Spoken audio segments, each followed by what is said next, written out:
All right. Well, it looks like Carmen is the only one who's going to join us today. So I'm going to allow Carmen into the room so that we can just have it be a little bit more like a conversation than a webinar, which this is great. Hi, Carmen. So Thank you for Carmen, you're joining really us. getting some one-on-one experience today. We're all here just for you. Thanks so much for joining us. This webinar will be recorded, so if you know any of your friends or other agents that are going to want access to this information, we of course will share the video after the fact, so no problem. I know that you and Camilla are already familiar with one another, but Camilla, go ahead and introduce yourself to whatever extent you would like. For a long time, actually, with Hola Camila. Carmen, ¿cómo estás? Bien, ¿y tú? Sí, muy bien.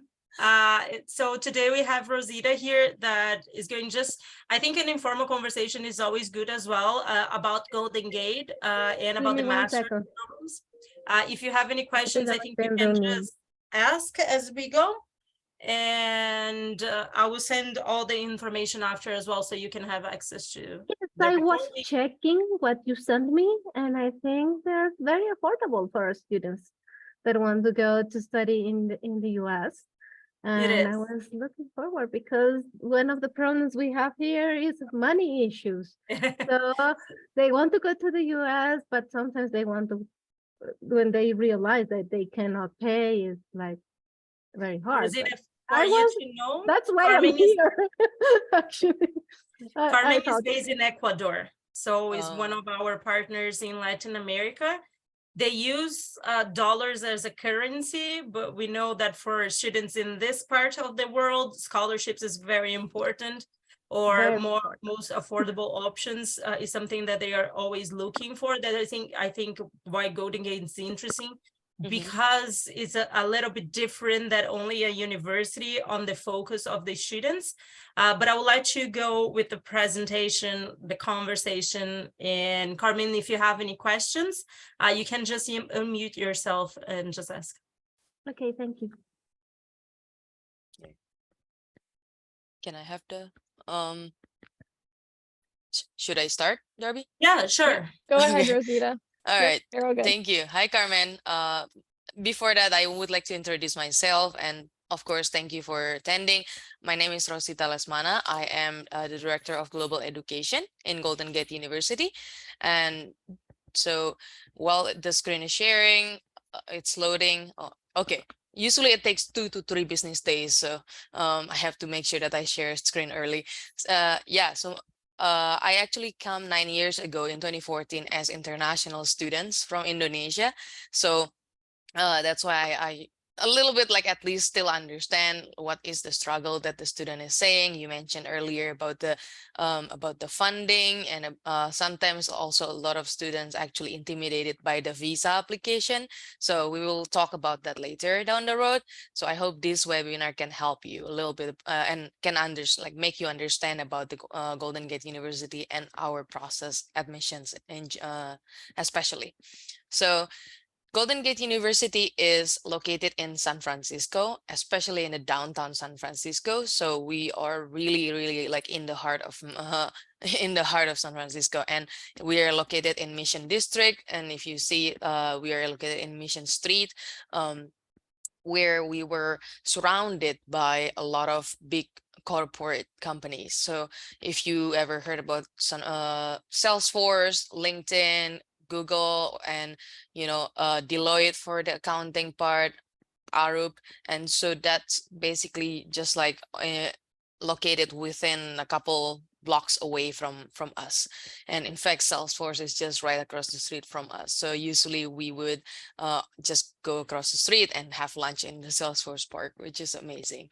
And this is like basically the picture of our Golden Gate Bridge. And trust me, I know that a lot of people would think, oh, Golden Gate University is what is it? Named after Golden Gate Bridge, but no, it's actually not. Why? Because we are founded in 1901. So we are actually like founded longer than the Golden Gate Bridge itself. And we started off as YMCA night school in 1851 from San Francisco Gold Rush. And then after that, like from a group of minors, and then after that they decided to study together, and then in 1901 Golden Gate College is actually created. And then after that, like we have grown so much that we have 5 different schools today. As of today, we are like, we actually have a School of Business, School of Tax, School of Accounting, School of Undergraduate Studies, and School of Law. And basically our mission is the students, or your mission, and we try to prepare our students to lead and serve, and we provide the high quality practice based educational program with the field with the subject matter expert in the field for law, taxation, and business. We actually ranked the first for University for Adult Learners in Washington Monthly for 4 consecutive years in 2016 to 2019. Oh, let me. So because we have been around for so long, we have a really big population of alumni. We have 70,000 all over the US and the world. We actually are very diverse. We like for both the staff, employee, and also the faculty and students. Especially we have students from 48 countries, 300 plus international students, which comes from different gender, ethnicity, and socioeconomic. And we so far we have 3,000 around 3,000 students with the average age of 34. And these are the breakdown of the number of students. We have like 1,800 graduate, 500 undergraduate, and 700 law. We are definitely accredited. We actually are regionally accredited, which in my opinion, at least it's the highest accreditation board in the US. So we are accredited by the Western Associations of Schools, Colleges, Senior College, and University Commission. And I know it's a little bit mouthful, so we usually will just call it WASC. And our psychology program are actually registered for under the California Board of Behavioral Science, and our public administrations program is the part of network of schools of public policy, affairs, and administrations, whereas our law school is actually accredited by them or uh, certified by the American Bar Association and also the State Bar of California, including the Association of American Law Schools. And for people or our students, like majority of our students, actually not majority, sorry, like some of our students, they actually wanted to move to Canada, for example, and a lot of questions that I received is, are we a West recognized institution? And and yes, we are the West recognized institution. So because I mentioned earlier that we are registered, like accredited by WASC, so West will definitely recognize us. So the highlighted alumni, I mentioned earlier that we have around 70,000 alumni, and we definitely have many of them who, you know, became a big names in the world out there. But some of them that is worth mentioning, or actually not worth mentioning, I cannot put everybody, of course, but at least because I just pick a handful of them, and then some of them is actually Betty and Fiona Ma, who is currently the 2 pillars of the California finance. So one of, like, Betty is the California State Controller since 2015, and she graduated in Master of Public Administrations. And for Fiona, she is the California State Treasurer since 2019, and she graduated in MS Taxation. For our like corporate leaders, we have the from Innojust Capital and Cisco, we have Richard and Monique Morrow. And for our international students, we have the Poliana Chu, which is basically from Hong Kong, and she is the Hong Kong business woman and billionaire. You can basically like look her up, and you'll find her names everywhere. And we also have the federal judge on U.S. Court of Appeals, Morgan Kristen, and she graduated in our Juris Doctor program. The next is our graduate programs. So I mentioned earlier that I am a proud GGU alum. So I actually graduated from MBA. At the time, I took 3 concentrations. I know I am an overachiever like that. So I took the entrepreneurship, management, and human resource management. Unfortunately, though, back then, 9 years ago, there's no STEM concentrations. So even though I took that many concentrations, I still only got 1 year of OPT. It's unfortunate, but I don't regret it. I mentioned earlier that like our vice provost, he converted almost a lot of programs to STEM concentrations, to STEM programs. So we created 4 of them. We converted 4 of our concentrations into the STEM, IT management, business analytics, IO psychology, and finance. So the next one, these are like our list of STEM programs. We have total 23, so students will not run out of options in choosing them. So we have the IT management, business analytics, even psychology, finance, accounting, and taxation, the one that not every school will have the STEM programs for it. We do offer that. And we also have project management. But again, for all these STEM programs, it is also tied into the concentrations. For example, like this accounting, we have the MS in accounting data analytics in advanced analytics concentrations. But if students chose to pick another programs, then they are not going to be STEM. So there's also leadership, law, human resources, public administration, and psychology. These are the non-STEM programs, but it's still really, really interesting to, I would still say these are the really interesting field to explore as well. So speaking about admissions now, finally, it is a long introduction about GGU, and I hope you enjoy those, like a little bit of our background. We have 3 intakes every year. We have spring, summer, and fall. We have like for spring, it will usually start in January. For summer, it will usually start in May, and fall, it will usually start around like early September. But unlike other schools, we actually have a rolling admissions, which means we allow the students to apply anytime, anywhere during the terms. But we have to strongly encourage the students to like make them understand that the application process will take time.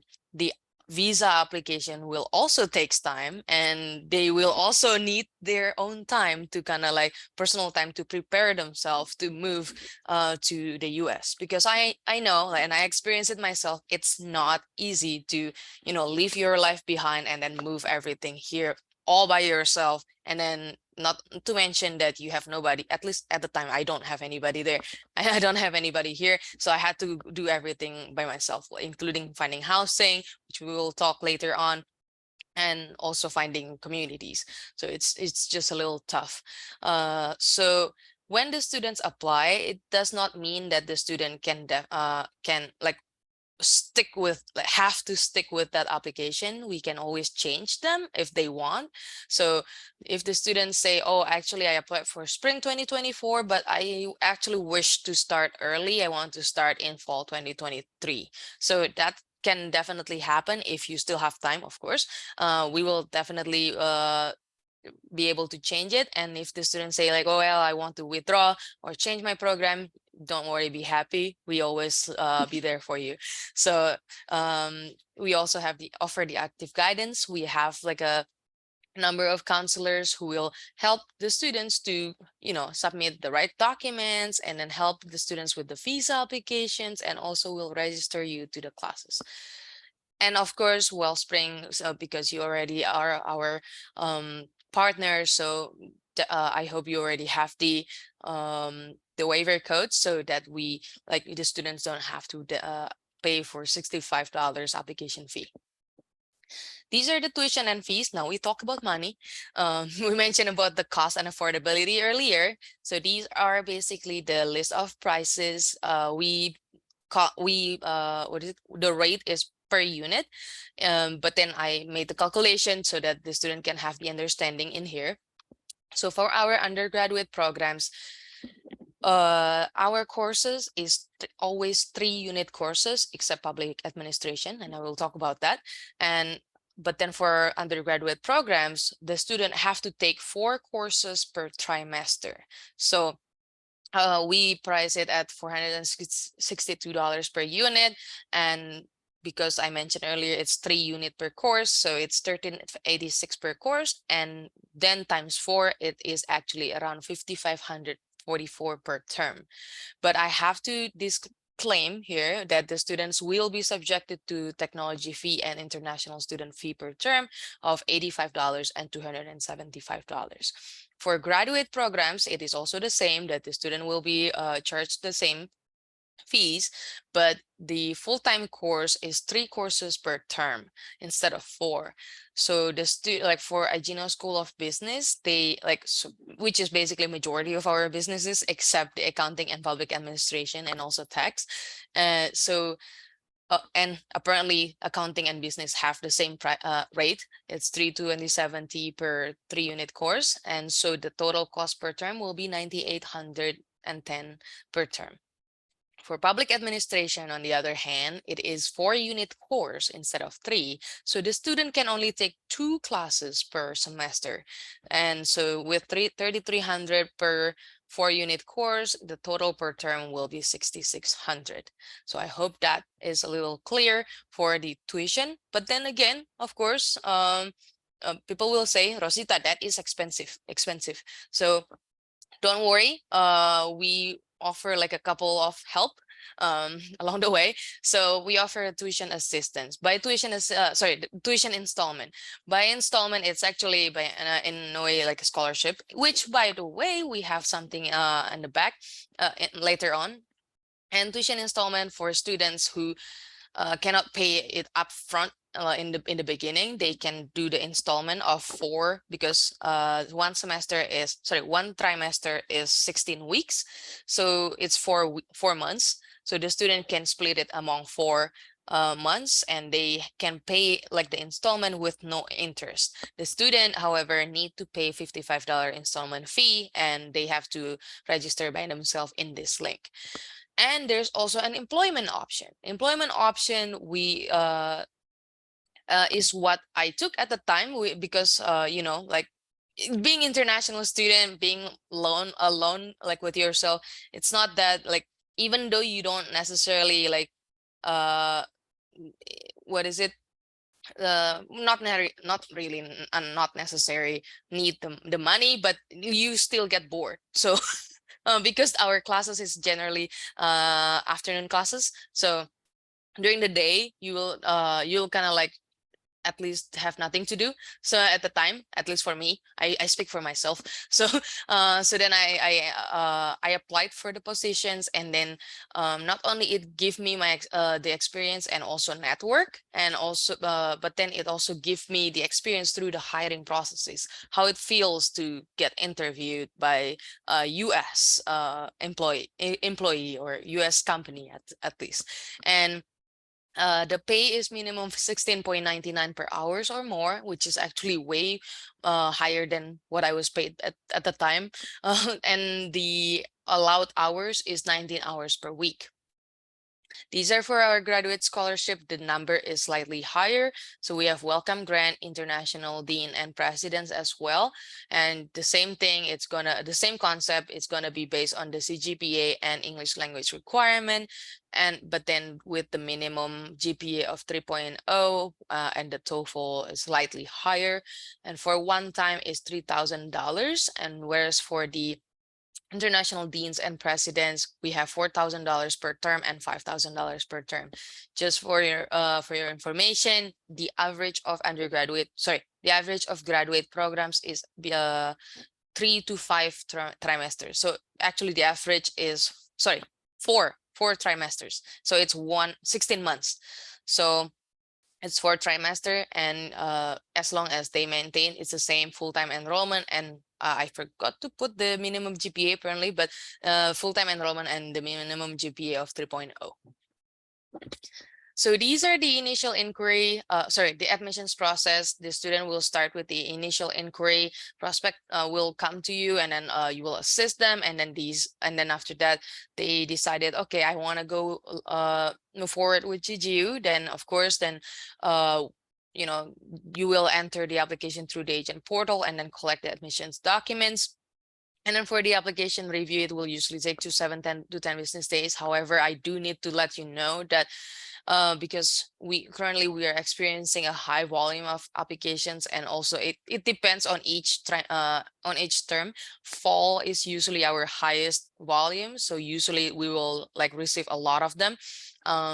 But say like if the term for like summer, for example, it should be like a little less, so the time would depend. And also the application review will only be collected will only be calculated if the student actually already submitted all of the documents, which we will talk about later.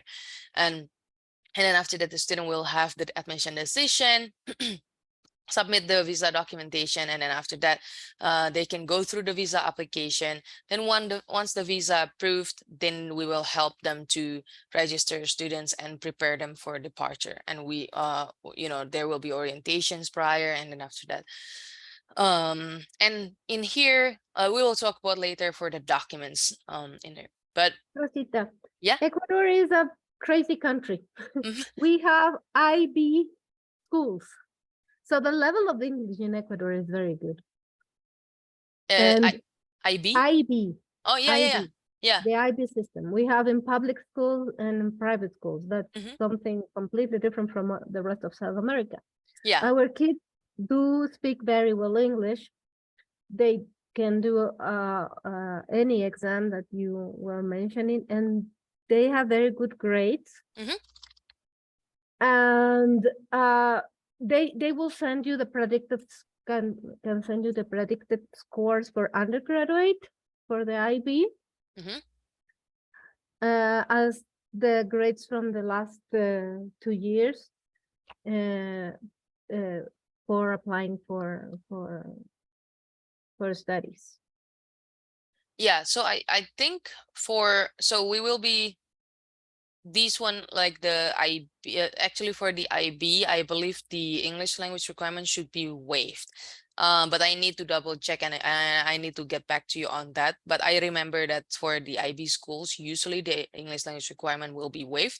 But for this, Ecuador. It is not there. Yeah, it is not there. Yeah, but it's no South America, actually. Huh? There is no country from South America.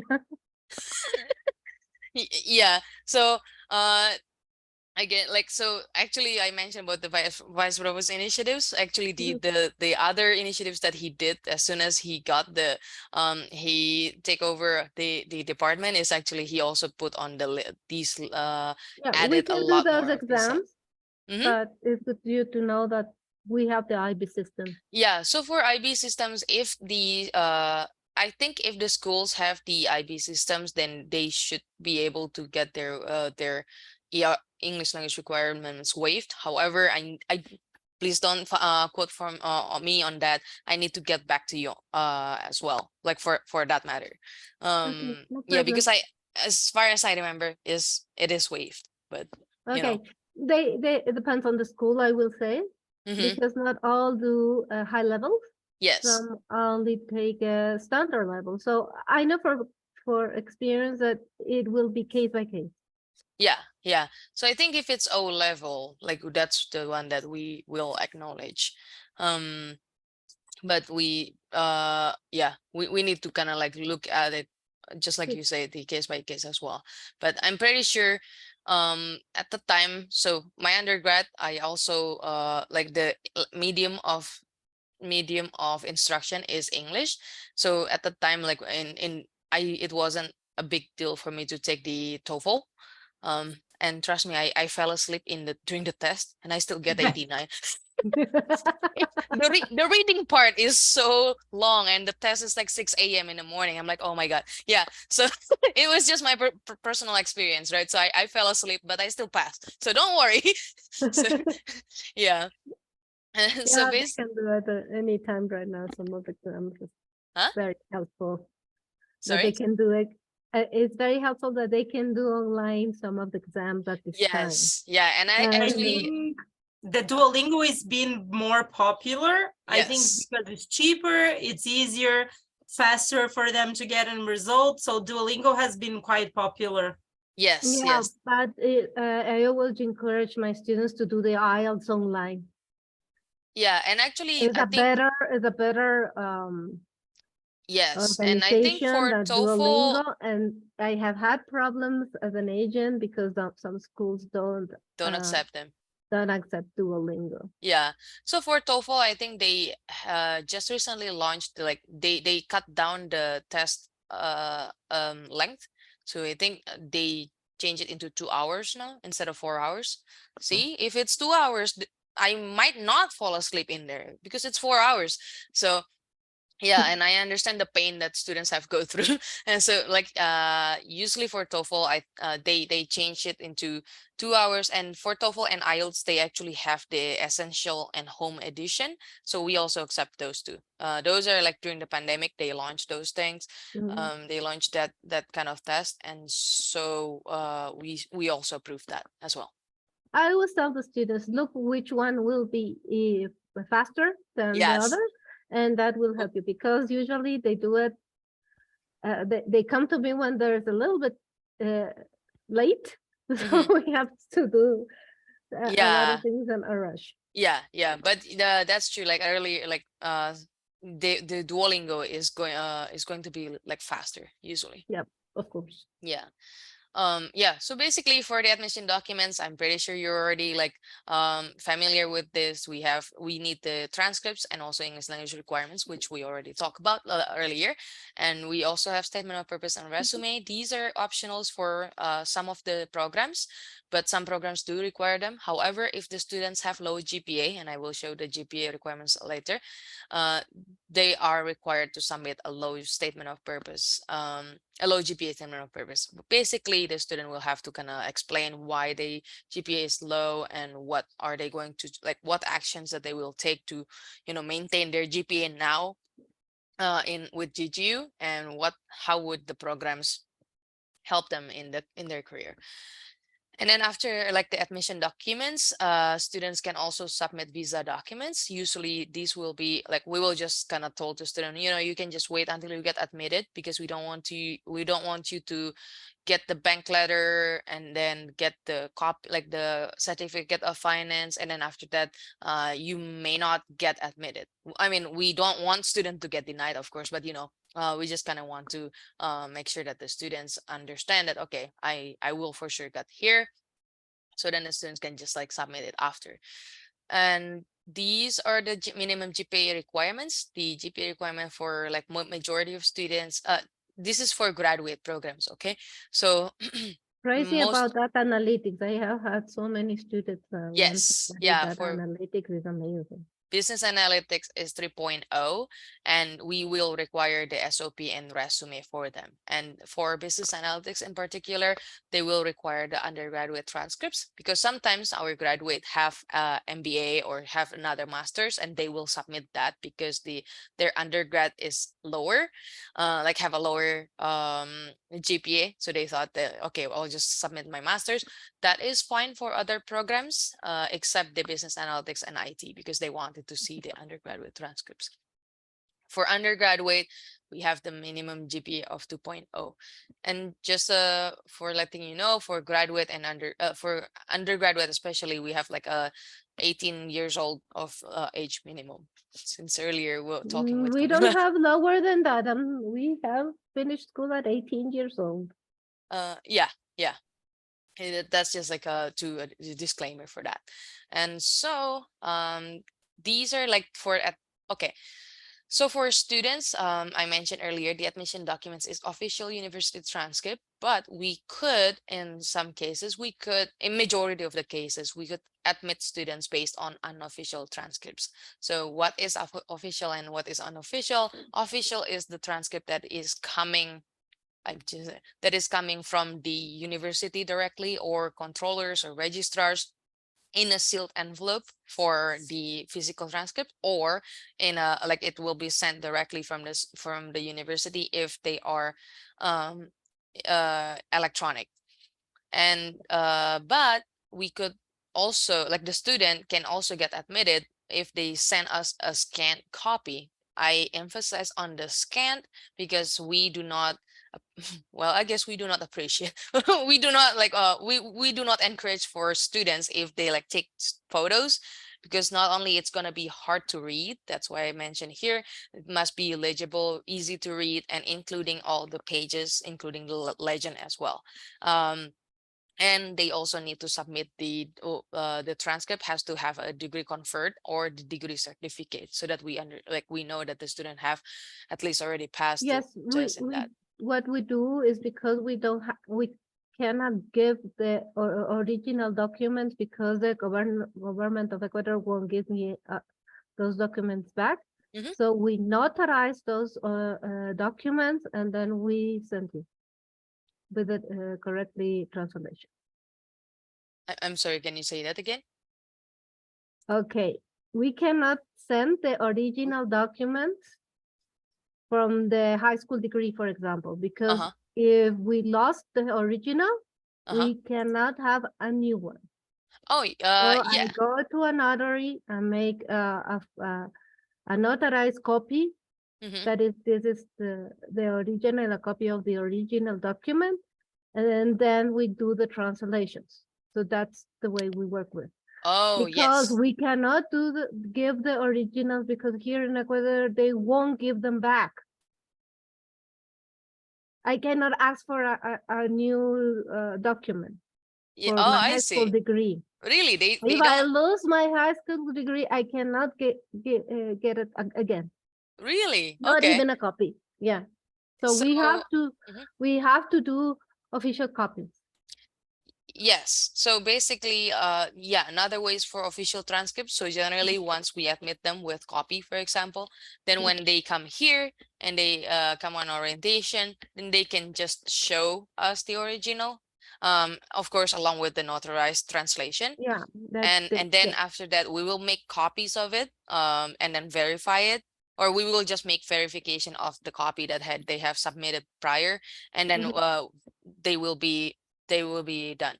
So generally, for if they got admitted under unofficial transcripts, they will be admitted under subject to documentations, which they will require them to submit the official transcript by the end of first term or by the orientation. So Carmen, when you mentioned like they will usually like give their notarized translation, that's perfect, but we also can like some evaluation team, they actually want to see their official or their original copy in there. So just for students, maybe just like bring their official transcripts or bring their original and then like show it to us, and then we will give it back to them. Yeah, okay, Because yes, yeah. because that's one of the problems we have, because afterwards, if we lose those documents, we are not able to have them back. Mm-hmm. Crazy Yeah. law, South America. Yeah, I know. I had to also what is it, fight for it. Well, actually not me fighting for it. It's my brother who fought for my transcripts when I was here. So yeah, it's really like some schools really make it really hard to get the transcripts, unfortunately. Um, so is the transcripts clear, Carmen? Yes, Do you have any? yes, Okay. they have to, we have to send you copies, and upon arrival, they will have the originals on hand, that you Mm-hmm. will check them up, and then you will have that confirmation that you require. And he has to be very careful with the original documents. Yes. It's nothing you or I can do with that. Yes, yeah. Yeah, But we will definitely just like we just need to kind of see it to make sure, because there are some students, well, there are not many, but there are some fraudulent cases, unfortunately, where they basically presented a fraudulent transcripts. So we just want to make sure that if it's not we send happening. you a notarized copy, you can have those Yeah, on yeah. your hand, and the originals the student can have. So you will have the documents, because they Hmm. will be not notarized, and that's Yeah. what we are going to send. Okay. Yeah. Thank you. So we will move on to the visa documents now, because like the students will need to submit the certificate of finances, copy of passport, and bank letter. So certificate of finances, what is it? It's basically a form stating that the sponsor if the student is self-funded, that's great. But say at the time when I came here, I was sponsored by my father. So that means my father has to agree, like has to consent, authorize that, like, yeah, I Okay. agree to sponsor this kid. A letter Yes. of, how you say it, letter of responsibility. Yes, so Yeah, something like that. I But know that. we do have the form. So that's what we call the certificate of finances Okay. form. And these, like, in here in the form also stated the amount of money that they will have to prepare, and it will have to show, like, reflect in their bank letters. All right, so generally, like, at the time, like, say if I were to apply for MBA as an international student, for example, or you mentioned earlier, Carmen, that the business analytics. All right, so it's going to be MBA, MA, or MS. It's MS business analytics, right? So this is 20, the tuition and fees is 20,000 to 3070, and then we calculate around, like, the living expenses for 2 academic years. Sorry, 1 academic year, meaning 2 terms. It's around 14,000. It does not include the transportation and living expenses during the vacation term, and also it does not include the health insurance as well, even though we strongly encourage them. And then for others is around the, like, books, supplies, and other expenses that may incur. So at least my father, for example, if I were the one who's going, my dad has to go, has to have a 35,370 in his bank account. Yeah. So it has to reflect. However, say if someone, like, if one sponsor does not have enough, then the student can decide, okay, I can have multiple sponsors. Say they have 3 sponsors, for example, right? Say the father provided $5,000, the bank, for example, will loan 10,000, and then the say another person will like, will sponsor Yeah, the for remaining. master degrees, we can ask for a loan to the governmental institution that can help us with a good amount of money. Yeah. So if So the it can student is doing complete for with those loans, parts. then they can only just put on one sponsor, put on one forms and with one sponsor, including attaching the loan letter. So the loan letter can go with like, as a substitute to the bank letter, loan letter, bank letter. Either way, it's acceptable. Okay. So generally, if the student have 3 sponsors, then they will have to submit 3 certificate of finances signed by the 3 sponsors. Okay. All That right. will So, be helpful, but we cannot find 3 people at the same time. huh? Sorry? It's What? not easy to find 3 persons that want to help you at the same time. I know. Yeah. Well, sometimes it's the father and the mother, for example. Okay, they have like, the father have 15,000, the mother has 10,000, for example, or 11,000. Total is like 20. Anyway, like, the total is 26, for example. Then yeah, they have to sign both of them. Yeah, and I understand. Like, I was also surprised, but trust me, there are some students who have multiple sponsors. So I don't know how they find it. Grandfathers, fathers, Yeah, and friends, and exactly. you don't know how much I have done for those things Yeah, for myself and my son and my daughter. yeah, You can believe it. exactly. I have done this. Yeah, so at that time, I'm glad that I only have one sponsor. I don't need to find another more, because I don't know how I can find like, one more than one sponsor also. So No, I have my uncle, I have my brother, my father. No, no, yeah, no. yeah. So basically, the whole family I will be did it. I sponsoring you. don't know how. Yeah, I did it. yeah, I understand this. yeah. So.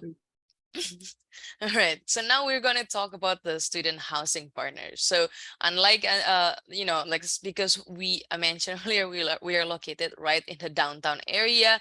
So as we know, like, usually in downtown area, it's like not only limited by, like, the space is really limited. So we don't necessarily have an on campus or on site housing, but we were able to partner with like at least four partners For housing here, we have the UC Hastings Academic Village, we have Minerva Schools, we have Park Merced Apartments, we also have Morning Sun Hotel. But we also have like partnered with like Academic of Art University, and they also provided the house schools, their housings in there as well. And trust me, like our partners, our housing partners are like we're able to provide us with like a better rate than usual. So in San Francisco, I don't know if you ever heard, but our house, like we have a housing crisis. So the price of housing is really high here. Usually it's around average like 2,000 to like to in a really incredible amount of money. So we were able to kind of like provide the students affordable housing, which around like it depends whether or not you want to share the bed with someone or not, but it's around Share the 650. bed. So sorry, share the room. Oops. Well, I mean, if you want to share the bed, that's fine too. Well, if you want to. That's like, just don't tell us about that. Yeah, share the room. Pardon me on that. So yeah, It's if you want to okay. have housemates, um, so yeah, it's gonna be like between 600 to 1,500. So it depends on like whether or not you like how you wanna arrange that housing itself. And sometimes they even offer like some of them even offer a meal plan, and that of course will be like another additional money, which it will be arranged by the housing part itself. But This is good because sometimes you don't have any time to cook when you're studying. yes, yeah, especially when you're students, yeah. Yeah, and most of the times people will just go out and eat, but then sometimes you get bored of it, right? So like you don't, sometimes you get lazy too. So yeah.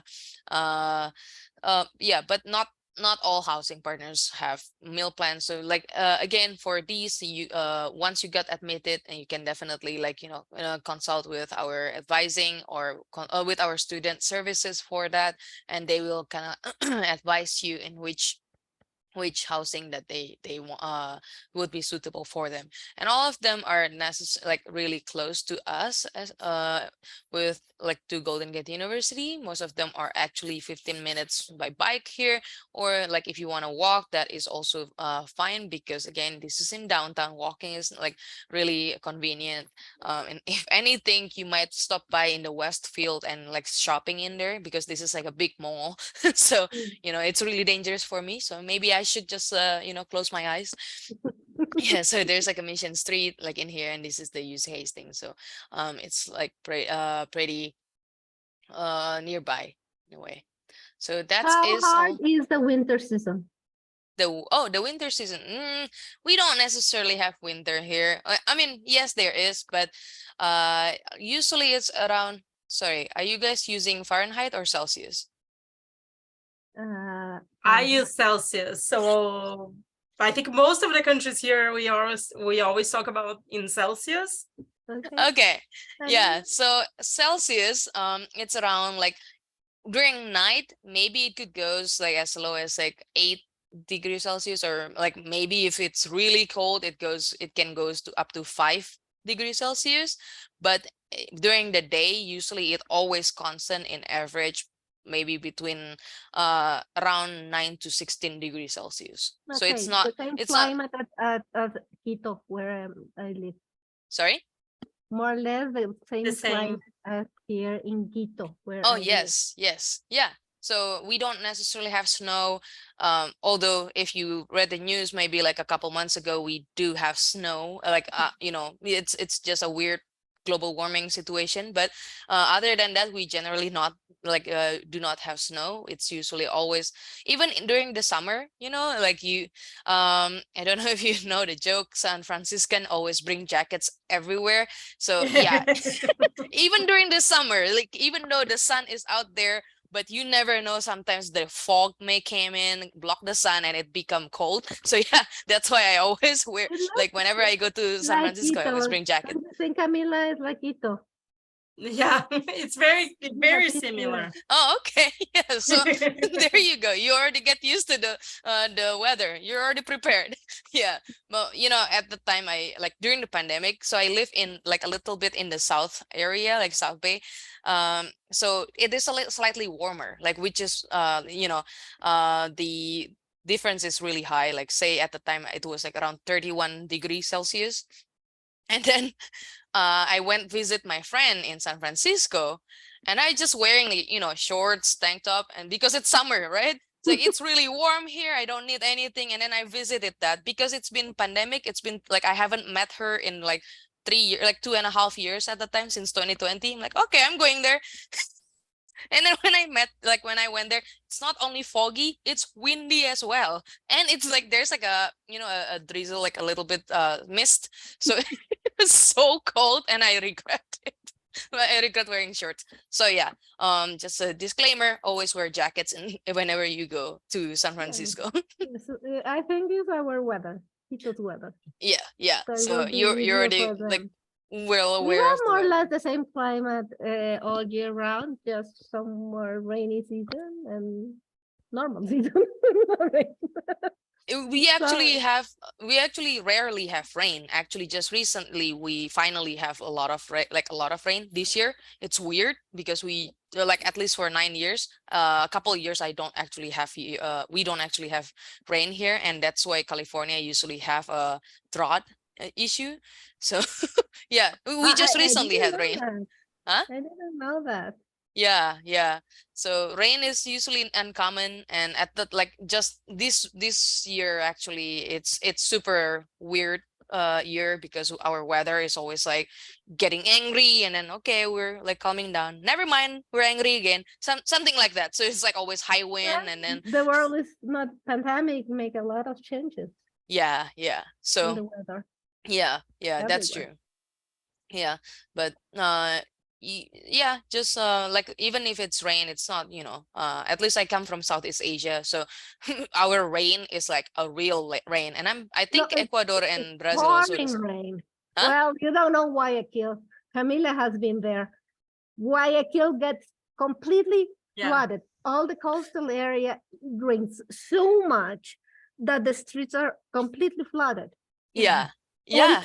they are if you look to Guayaquil, everything is so flooded that everybody is like, the water is under your legs Mhm. because it's impossible. It's Yeah. crazy. Crazy. Yes. We cannot do anything about it. And now we are like that everywhere in the coastal area because of the weather.